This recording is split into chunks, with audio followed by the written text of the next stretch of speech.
ಕರ್ನಾಟಕ ರಾಜ್ಯ ಮಾಹಿತಿ ಹಕ್ಕು ವೇದಿಕೆಯ ಪ್ರಥಮ ವಾರ್ಷಿಕೋತ್ಸವ ಉದ್ಘಾಟನಾ ಸಮಾರಂಭ ಹಾಗೂ ಜಿಲ್ಲಾ ಮತ್ತು ತಾಲೂಕು ಘಟಕಗಳ ಉದ್ಘಾಟನಾ ಸಮಾರಂಭ ಡಿಸೆಂಬರ್ 15ರಂದು ಬೆಂಗಳೂರಿನ ಶೇಷಾದ್ರಿಪುರಂ ಕುಮಾರ ಪಾರ್ಕ್ ಗಾಂಧಿ ಭವನದ ಬಾಪೂಜಿ ಸಭಾಂಗಣದಲ್ಲಿ ಜರುಗಲಿದೆ ಎಂದು ವೇದಿಕೆಯ ಧಾರವಾಡ ಜಿಲ್ಲಾಧ್ಯಕ್ಷ ವೈಎನ್ ಪಾಟೀಲ ಹೇಳಿದರು.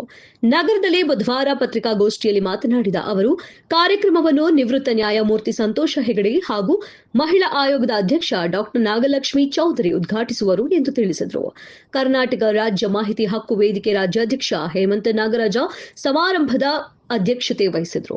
ಪ್ರಧಾನ ಕಾರ್ಯದರ್ಶಿ ಸಬ್ಬಲಿ ರಾಯಚೂರ, ಬೆಂಗಳೂರು ಮಾಹಿತಿ ಹಕ್ಕು ಅಧ್ಯಯನ ಕೇಂದ್ರದ ಸಂಸ್ಥಾಪಕ ವೀರೇಶ ಬೆಳ್ಳೂರ, ಉತ್ತರ ಕರ್ನಾಟಕ ಹೋರಾಟ ವೇದಿಕೆ ರಾಜ್ಯಾಧ್ಯಕ್ಷ ಭೀಮಪ್ಪ ಗಡಾದ, ರಾಜ್ಯ ಮಾಹಿತಿ ಆಯೋಗದ ನಿವೃತ್ತ ಆಯುಕ್ತ ಕೃಷ್ಣಮೂರ್ತಿ ಉಪಸ್ಥಿತರಿರುವರು ಎಂದು ಹೇಳಿದರು.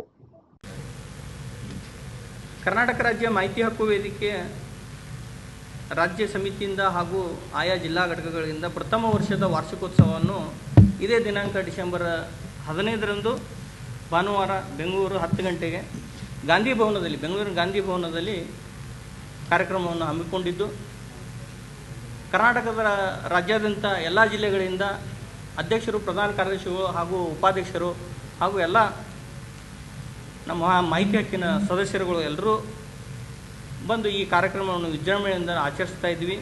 ಸೊ ಆ ಆಚರಣೆಗಾಗಿ ತಮ್ಮೆಲ್ಲರ ಸಹಕಾರ ತುಂಬ ಮಹತ್ವದ್ದಾಗಿದೆ. ಹಾಗೂ ಭ್ರಷ್ಟಾಚಾರ ನಿರ್ಮೂಲನೆಗಾಗಿ ಚರ್ಚಾಕೂಟ ಅಂತ ತಕ್ಷಣ ಕರ್ನಾಟಕ ರಾಜ್ಯ ನೌಕರರ ಸಂಘದ ಅಧ್ಯಕ್ಷರಾದಂಥ ಷಡಾಕ್ಷರಿ ಅವರು ಮುಖ್ಯ ಅತಿಥಿಗಳಾಗಿ ಬರ್ತಾ ಇದ್ದಾರೆ.